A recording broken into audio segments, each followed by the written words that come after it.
اقدر اعمل مهاره ستوب من العلاج الجدلي السلوكي. طيب تعالوا نشرحها مع بعض ببساطه. كلمه ستوب فيها 4 حروف، حرف الاس، حرف التي، حرف الاو، حرف البي.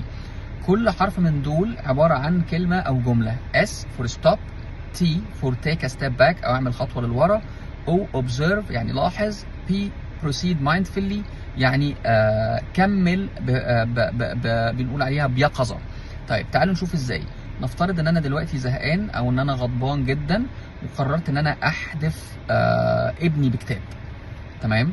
فالمهاره دي بتقول لك ستوب يعني اول حاجه فريز. فانا دلوقتي جايه بزعق وهعمل كده هوقف تماما، لا هقول ولا هعمل، هتجمد.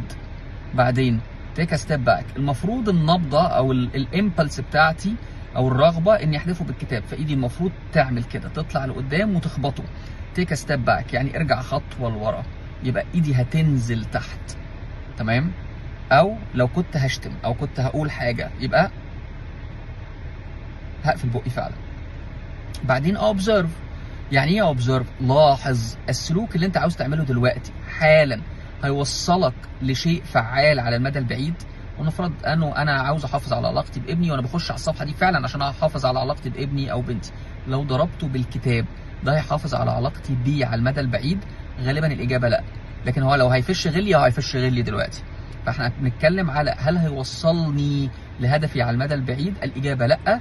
فهعمل الحاجه اللي مكتوب عليها او اللي احنا بنقول عليها proceed mindfully او كمل بيقظه.